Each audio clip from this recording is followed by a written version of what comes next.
Have you ever noticed how different facets of your personality just kind of emerge depending on the situation? Oh, definitely. One moment you might feel incredibly compassionate, maybe the next, surprisingly short-tempered? It's that internal landscape, isn't it? Constantly shifting. Exactly. What if ancient wisdom actually offered a remarkably precise map for navigating all that?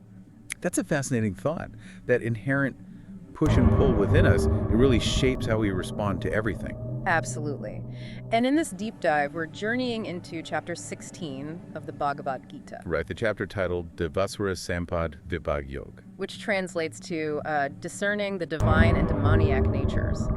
Our mission really is to unpack these two fundamental human natures, the saintly and the demoniac, just as Sri Krishna describes them. Understand their distinct characteristics, you mean? Yes, and see how they profoundly influence our path in life, where we end up, so to speak. Okay. And for this deep dive, we've drawn insights from quite a few places.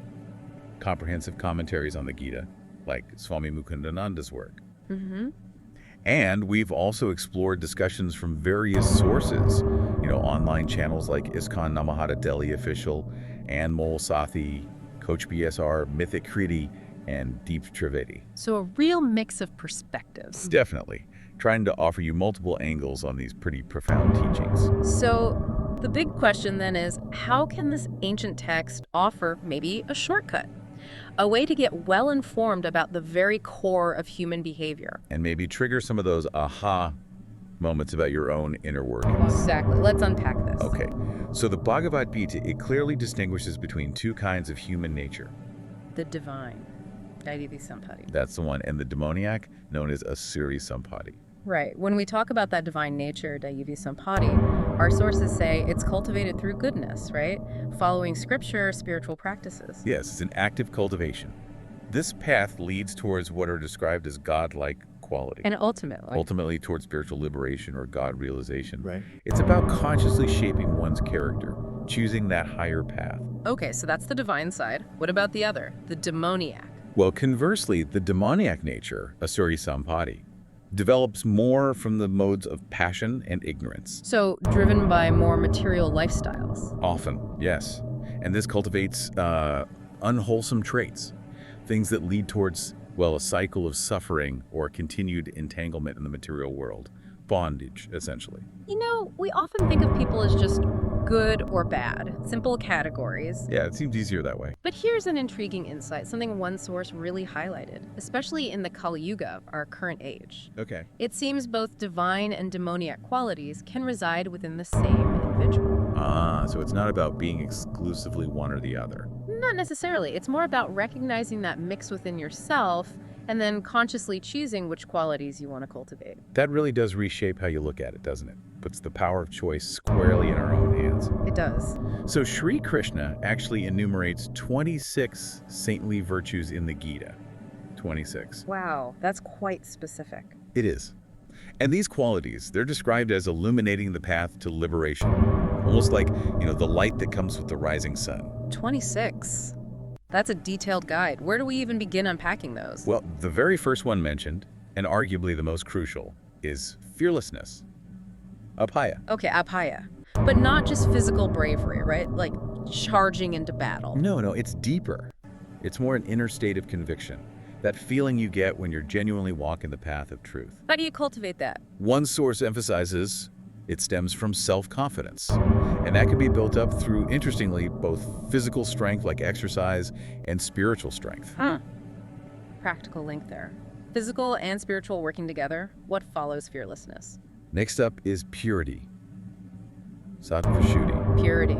Okay, and again, probably not just skin depth. Exactly. It extends far beyond just external hygiene. It's really about the purity of your mind, your words, and your actions. A complete internal and external cleanliness then. Yes. The sources get quite specific, like washing hands thoroughly, not just a quick sanitizer squirt. Right. Maintaining a clean stomach, good oral hygiene. Yeah. One source even details how proper brushing is actually a scriptural rule for internal purity. That level of detail, even in daily habits, it's quite striking. What else is key among these 26? Well, there's steadfastness and spiritual knowledge. Jnana Yoga Vyavastiti. Okay, that sounds important. A firm foundation. Precisely. A firm foundation in knowledge and yoga.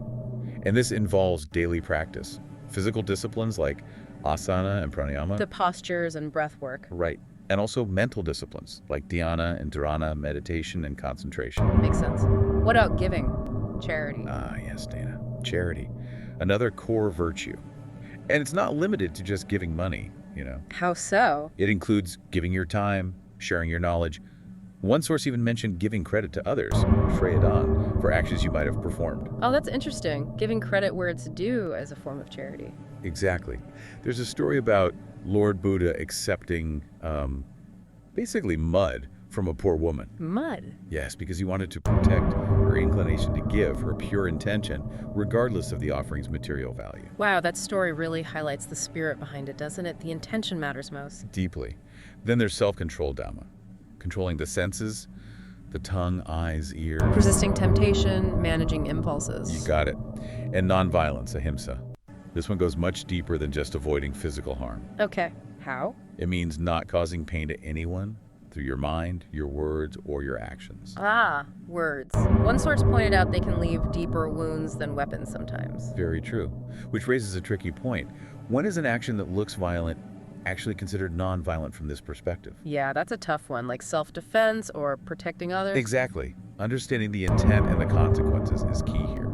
The Gita clarifies that actions, even forceful ones, taken to protect many from significant harm, well, they aren't considered violence in the negative sense. So intervening against an aggressor to protect others. That's seen as a righteous act, yes, not himself.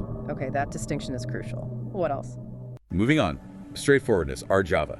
Speaking simply, directly, avoiding words that unnecessarily agitate others. Just being direct and clear without manipulation. Right. Then renunciation, Tyaga.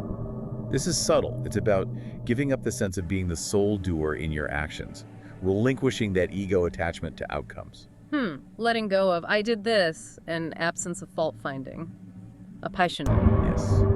Actively trying not to speak ill of others behind their back. So a conscious choice to avoid gossip, avoid negativity towards others. A very conscious choice. Right. And modesty, Atri. Feeling genuine shame or remorse for improper actions. That's highlighted as a clear sign of the divine nature. Interesting. Not false modesty, but genuine humility. Exactly. Also fortitude, driti, patience, endurance, sticking with it even when things are tough. Resilience. That's a good word for it. And the very last of the 26 qualities listed is absence of vanity and atsamanita. Absence of vanity. Why is that last? Is there a significance?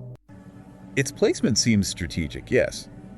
It signifies the absence of that false ego, that feeling of being inherently superior or somehow worthy of worship. Oh, the ego trap. Precisely. Ego often attacks subtly, maybe after you've done something good. So humility acts as this crucial defense, guarding the back door, so to speak. That makes sense. One source even said if a good deed leads to pride, maybe its positive impact is undermined. Or perhaps it's better not to have done it. That's a strong statement, but it emphasizes how dangerous pride can be on the spiritual path. So practically speaking, what's the takeaway from understanding all these 26 qualities? Think of them as forming an army of righteousness within you, An army. metaphorically speaking, with fearlessness. Haya maybe is the commander leading the charge. Okay. And humility and Atmanita guarding the rear, protecting against that final sneaky attack of ego. Together they form a powerful blueprint for inner strength, integrity, and ultimately liberation. A blueprint for our better selves. Okay, let's turn to the other side of the coin then. The demoniac qualities, Asuri Sampat. Right. Sri Krishna describes 6 primary demoniac qualities that we should consciously shun, avoid. Only 6, compared to 26 divine ones. Fewer in number, yes, but they're described as terrifying. It's like that saying, a small hole can sink a large ship. These 6 vices can do a lot of damage. Terrifying. Okay, what are these fundamental vices we really need to watch out for? First is hypocrisy, damva. Basically, exhibiting something you don't possess, pretending. Like putting a fancy car logo on a cheap key fob, that kind of thing. That's a modern example, but yes, that's the essence of damva. Then there's arrogance, darpa. How's that different from hypocrisy? Darpa is excessively showing off what you do have, flaunting it. Okay, so hypocrisy is faking it, arrogance is flaunting it. Got it. What's next? Conceit or pride, abhimana. This one's more internal. Internal. Yeah, an internal feeling of superiority. You might not even express it outwardly, but you feel inherently better than others. Ah, okay, so faking it, showing off, and feeling superior. 3 distinct things. What are the other 3? Next is anger. Crota, getting easily angered, especially by small, insignificant things, losing your cool constantly. Right, we all know that one. Then harshness or cruelty, Purusham or Nishthrta. This is about lacking compassion. How does that show up? Remaining unmoved when others express sorrow or pain, just coldness. One source contrasts this with the ideal devotee, who might seem outwardly firm, like a thunderbolt, but is inwardly as soft as a lotus. Showing strength doesn't mean lacking empathy. That's a beautiful analogy. Strength with softness. Okay, and the sixth vice, the last one. The sixth, and perhaps the root of them all, is ignorance, Ajnana. Ignorance is the root. How so? Well, it's considered the fundamental cause that gives rise to all the other evils. Lust, anger, greed, illusion, madness, envy. The whole destructive package. Wow, so ignorance isn't just not knowing things, it's the foundation for the demoniac nature itself. That's the idea. This ignorance leads to a specific worldview. People dominated by it often lack a clear understanding of what's proper or improper conduct. They might lack purity, good conduct, truthfulness. And their view of the world itself? They might believe the world has no absolute truth, no real moral order, maybe no God, that it just exists for sense gratification, for enjoyment. Sort of a live fast, die young mentality, but maybe without the fun part. One source rather bluntly summed up their motto as, just do it and just suffer. Ouch. That's a stark contrast to the divine nature-seeking liberation. How does this worldview play out in their actions, in the real world? Well, they're often consumed by endless anxieties that maybe only end with death. They believe the highest purpose is just gratifying desires, accumulating wealth, often by any means necessary, just or unjust. Driven by desire and accumulation? Yes. And they tend to be self-conceited, stubborn, full of that pride, abhimana we mentioned. Sometimes they might perform, big, ostentatious sacrifices or religious acts without following the actual scriptural rules or having genuine devotion. All show no substance. Often, yes. And crucially, they might disrespect or even abuse the divine presence, the divine that resides within their own bodies and within others. That's a heavy one. Disrespecting the divine within. What about their fierce actions? Ugra karma, that sounds ominous. What does that look like? Ugra karma, fierce or destructive actions. These actions, driven by that demoniac mindset, can often contribute to the destruction or decline of the world, or at least societal well-being. Can you give some examples? What did the sources mention? Our sources offered examples like the mass production of potentially harmful or low-quality goods purely for profit, ignoring the consequences. Think of things like unhealthy food produced cheaply in unhygienic conditions, or the prevalence of fake products, clothes, cosmetics, electronics deception driven by greed. Even, one source mentioned, large-scale industries that prioritize economic gain over major ethical or environmental concerns, like striving to be a top exporter of something ethically questionable. So, actions with broad negative impacts stemming from greed and ignorance. Exactly. And these actions, the sources suggest, can lead to widespread negative consequences, like environmental damage.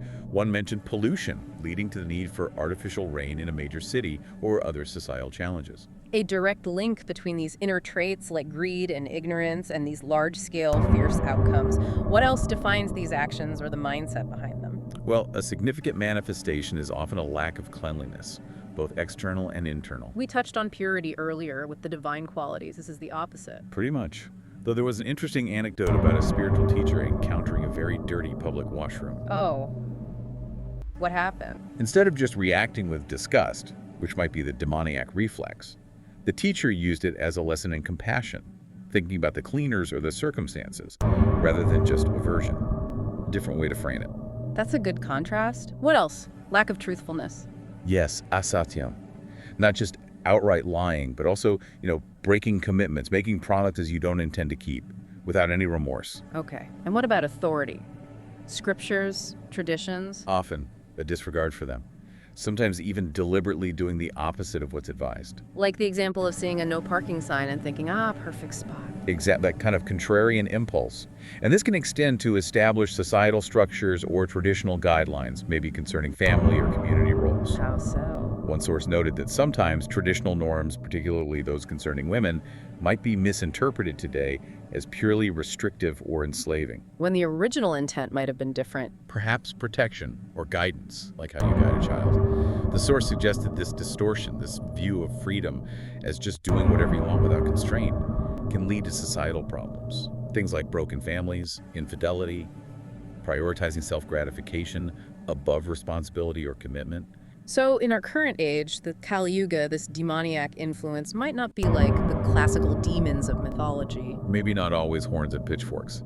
One perspective was that the strategy now is more subtle. Subtly corrupting society. By promoting ways of life that seem attractive, maybe emphasizing Western cultural trends over traditional ones, or normalizing things like drug use or casual premarital sex, especially among youth in colleges, without considering deeper consequences. Promoting instant gratification over long-term well-being or spiritual values. Okay, so summing up the demoniac type, what's the core issue? What this all really points to is that individuals driven by these qualities often believe they're the ultimate doers. This leads to extreme ego. The I am in control delusion? Exactly. They're propelled by insatiable desires, lust, anger. And the texts indicate these tendencies often lead them into challenging experiences, maybe even into murky hells and repeated cycles of existence. The consequences seem incredibly clear then. Divine qualities lead towards liberation. But while the demoniac qualities are the direct cause of continued entanglement, of bondage. It is reassuring, though, that the Gita tells Arjuna he was born with divine virtues. It suggests it's our inherent nature, perhaps. It offers hope, definitely.